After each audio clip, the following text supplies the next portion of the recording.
JB here. Hope everyone's doing outstanding. Friday, April 25th, 8:59 a.m. We got about 31 minutes to close. Talk quick about the market, some names I'm looking at, go from there. S&P futures solidly green overnight, reversed into the red this morning, um, and kind of just trading around here. But not surprised. I mean, considering a big move. So, Monday at the peak, the markets, S&P was down 3% or over 3%. Since then, we've embarked on like an 8% rally. So the S&P is up nearly 4% for the week. And it's like I want to think that we're going to be able to continue this rally, but there's got to be some catalyst, right? So I think we got lucky a little bit yesterday. There wasn't much in the way of headlines outside of the reports China coming out saying, "Oh, there's been no talks with the U.S. and China in regards to tariffs." They came out, reiterated that again this morning. So that's kind of funny because it sounds like the U.S. is saying, "Yes, we are in discussions, we have communications." Uh, Anyway, and then there's also reports out saying that China's looking to roll back some of their restrictions on some. They've tried to contact some of the companies in China that might be impacted from their tariffs that they're slapping on U.S. Uh, imports to work a deal out with that. So, we'll see how this all plays out. But for now, I think I was saying earlier this week, 530 and 547. That's kind of like the trading range on the SPY. Obviously, that's a large range.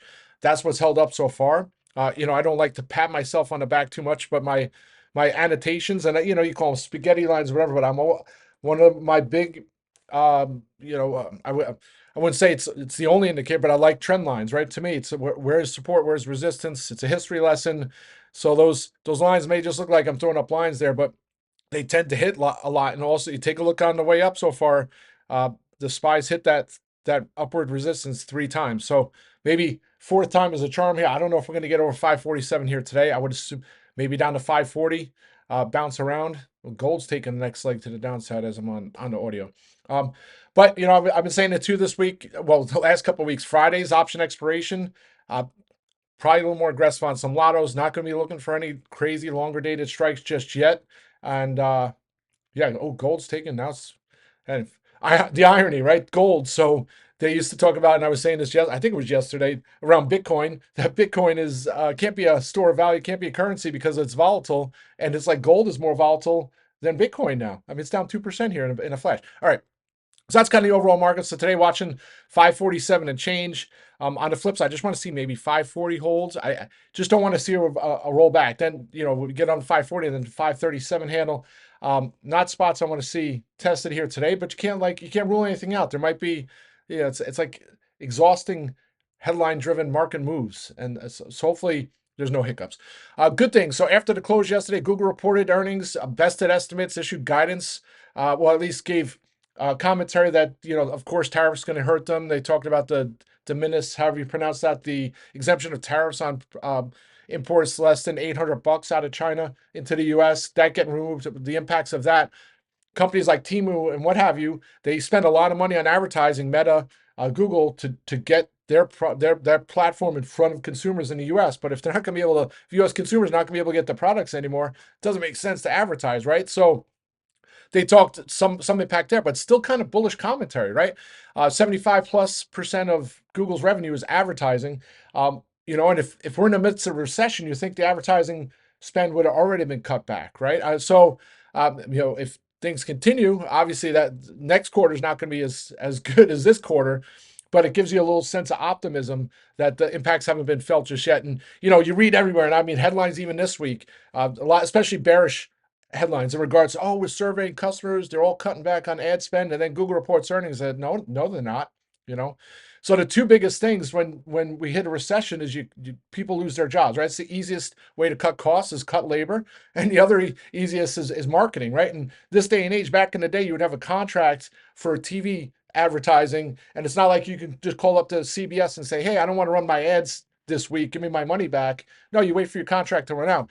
Nowadays, you're clicking a button on Google and you have a $5 million budget and you just make it zero, right?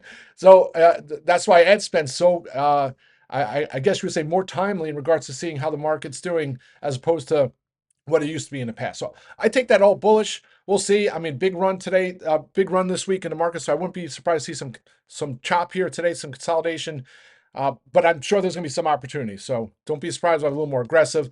And I always take the positive spins here. The US dollar finally getting a little bit of bid. Don't want to see it get too strong too fast, but averting some of that bearish narrative that was going on. Same with yields. Those have been down ticking. And then the amount of stocks trading over their 50 and 200-day moving average trending in the right direction finally. So maybe these can get over 50% soon. Uh, and then, I always try to use Ryan Dietrich, has great stuff on FinTwit. Pinto posted this earlier. Uh, the amount of times stocks have closed three consecutive 1.5% gains. That's only happened N equals 2, right? So that's only at 10. It's only happened 10 times. This is the 11th. And the previous 10 times markets have closed higher 12 months from now. So you would say 12 months, so next April. And it's an average gain of 20%. So you're talking 645 on the SPY, right? So 100% of the time. Obviously, there's exceptions, but that's pretty good odds if you're a betting person. So that's that. All right. So now individual names. First I'll talk about Reddit here. And I had on to watch this yesterday morning. I was going to hold my calls into the close. In hindsight, maybe I should have sitting here at 115. The 105 is going to open at $10. So 20 plus bags at least on those, the last those strikes. But to me, that's like insanity almost, because it could have went the other way. It's crapshoot. You never knew if Google's report decent earnings. You don't know what the market's going to do, especially in this environment. So I took the rest of the 105s off for 1,400%, and then I rolled a few into some spec lottos. The 120s are probably going to open up 100, 150, maybe even 200% at the open. So depending on where Reddit is. So I'll close some out right at the open, and then I'll hold the rest.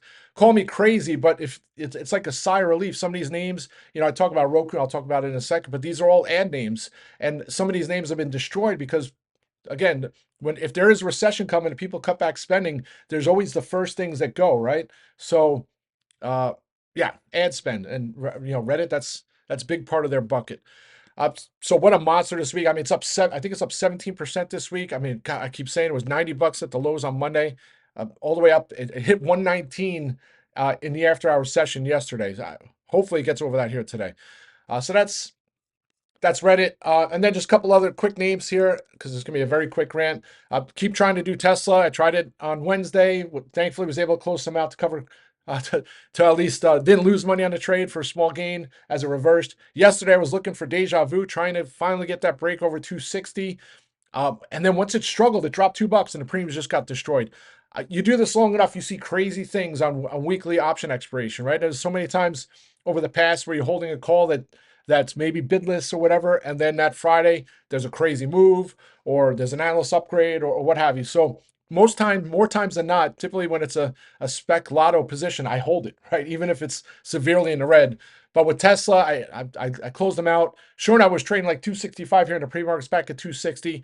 Third time a charm. I might try and trade it depending on if the market finds some footing here today. That's Tesla. Other names, Restoration Hardware. This might be like the third or fourth week in a row. I might try some weekly, some lottos here today. I mean, I still have a couple. The 195 is going to need a big move here today, but you can't rule that out. But still like Restoration Hardware. And you know what? Don't be surprised next week too. I was looking at the 210s or maybe even the 215s. I think they're like $1 or 75 cents. If it holds here 180, don't be surprised if I just sprinkle a few lottos for next week on those, because if there is any updates in China, actually concrete, evidence-based communication, right? If there's real communication between the two countries, that might just spark some of these names that have been completely oversold. So yesterday morning at the open, I was looking at Chipotle Wednesday after the close, and then when the market opened, I'm like, oh, this might reverse. I went and got those CMG calls for next week. Within a matter of like 15 minutes, I was able to close them out for 100%, and then it just fizzled for the rest of the day. I still like this. You look at a 50-day moving average, 50.72. If it gets back over into the 50s, I think it starts going up to its highs at the start of April around 50, 52 plus. So still holding those strikes. I'll hold them into the weekend. Other names I'm watching today, obviously Netflix, but I mean, overextended above the upper Bollinger Band. So that might be a little tough to play, but don't be surprised if I had some spec lottos on that one. URI as well. Spreads are tough on that one, so it makes it tough to trade on a risk-reward basis.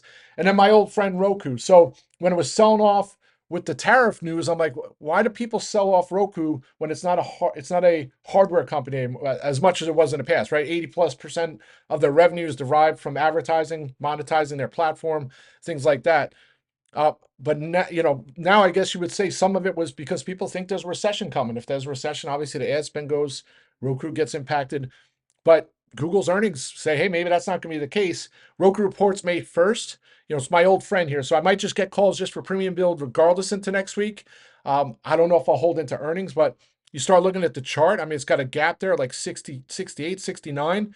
I'm not saying it's going to get there today, but if it holds the gains in the morning, I'll look to get some calls there. And that's it, folks. If things get crazy before the noon hour or whatever, I'll be back on audio. Let's have a great day. Rock and roll.